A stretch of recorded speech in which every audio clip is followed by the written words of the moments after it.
Hello everyone, this is Gonzo and welcome back to KSP. As you can see, I've finally designed myself a carrier. Unfortunately, there is really no other decent way to design carriers other than basing them similarly to the Spirit of Kerbin,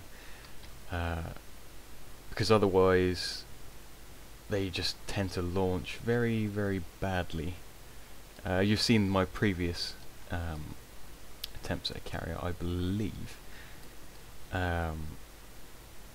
If not, I'll probably just make a quick cut to the one that I tried to launch on a different account.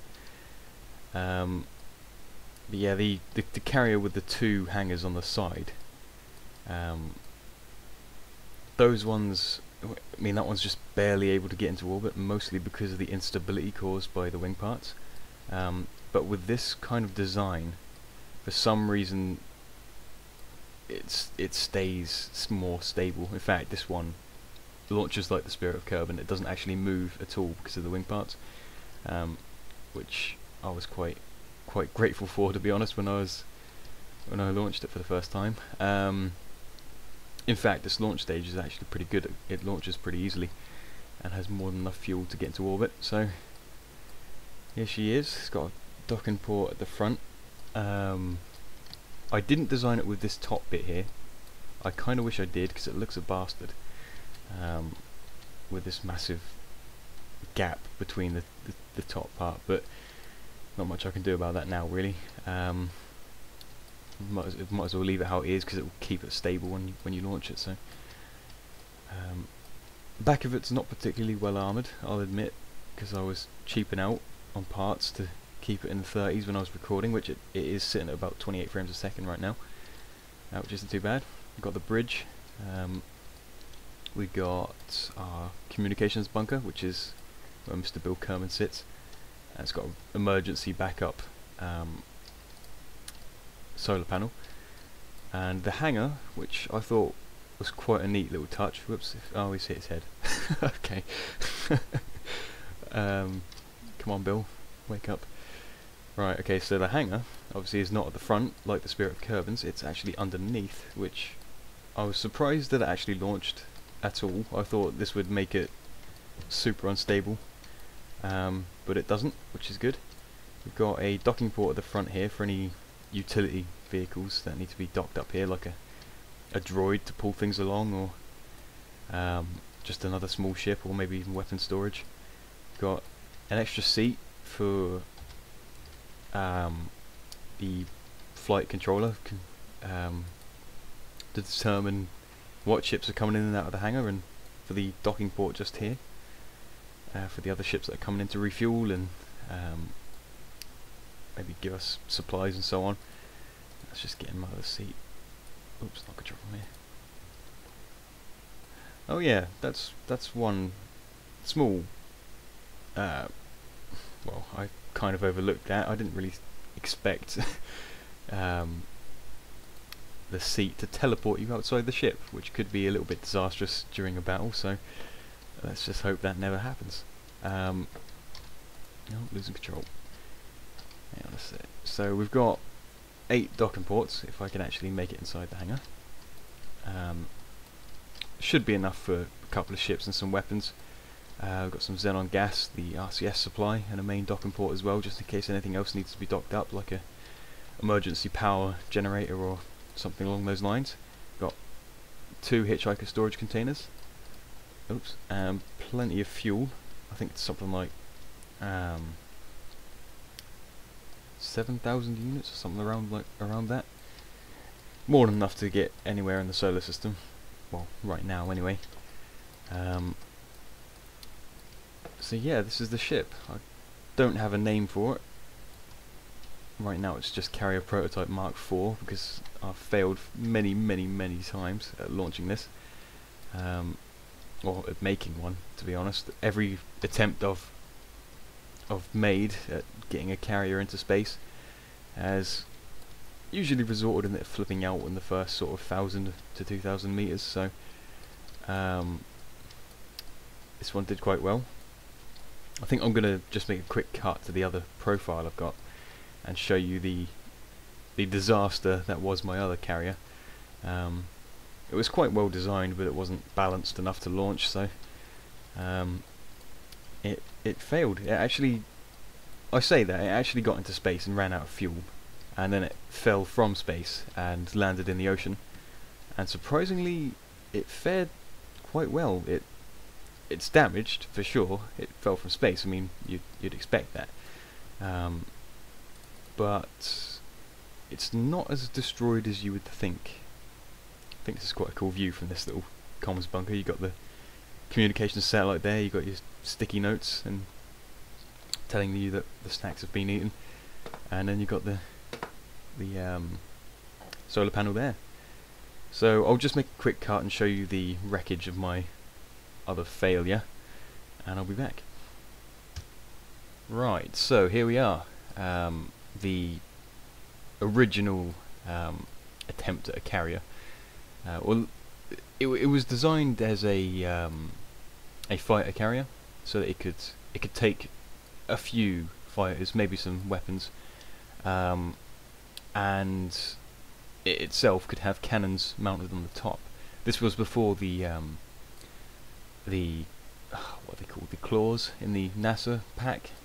Can't remember the exact name of them or the actual update itself, but it was designed so that in the event of catastrophic failure, like falling from space, the cockpit could come off, which is what's over here, half a kilometre away, and it had parachutes on it, so it had its own ejection system, which I put to practice, and they all survived, but I had to swim the Kerbal across the ocean, 500 meters, which took like 5 to 10 minutes to do, and yeah, it's actually kind of cool to have this wreckage in the ocean. Unfortunately, this is on a different save file than the other one with the carrier, but yeah, I think it did pretty well for something that fell 70,000 meters. I mean, the only real damage is to this one side that hit the ocean. I mean, the underside looks pretty bad, but yeah, just lost 2 engines, and that's pretty much it. I mean, obviously there's some structural damage as well, and probably some water damage somewhere. I think he's inside the... yeah, he was inside the comms bunker. I do like using these as communication bunkers and things to that effect, because they just look so cool. I can't remember if I pushed this ladder too far off, but you used to be able to get up here, and oh no, it's too far over now, isn't it? Yeah, because I was messing around with it, and I think I pushed the ship too much and it tilted more.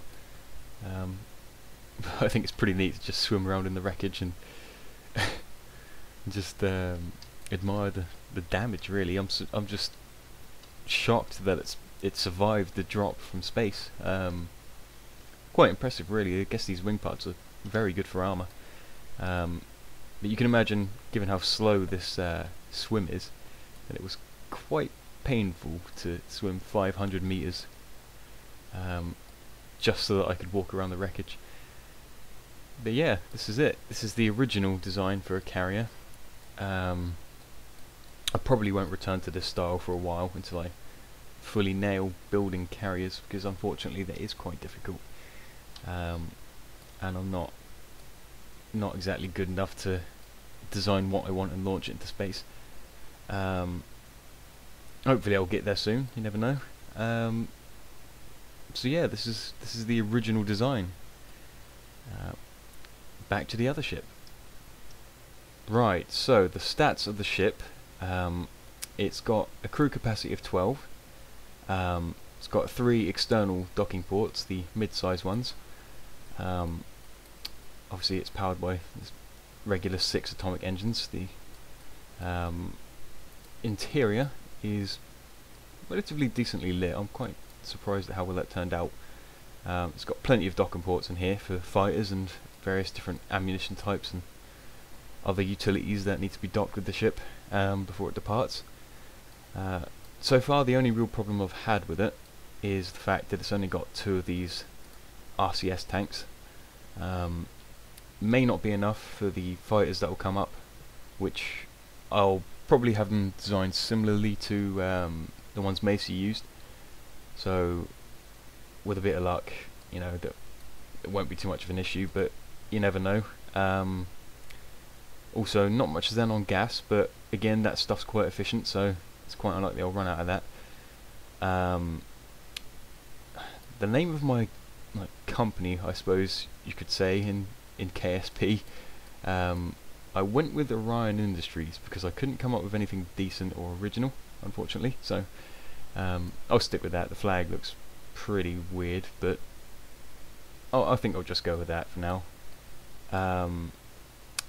I would also like to apologise for the hissing sound. My microphone's not very good.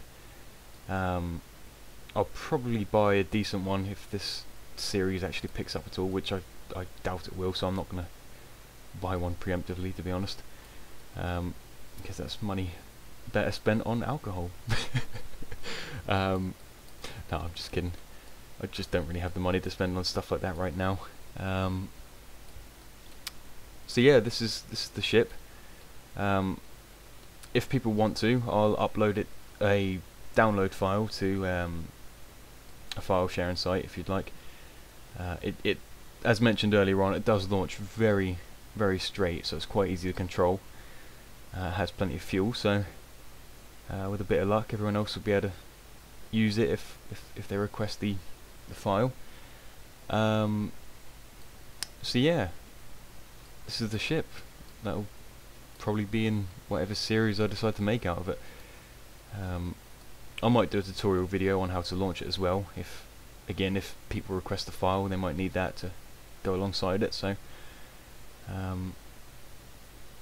yeah, that's all there is to this ship, really, I suppose.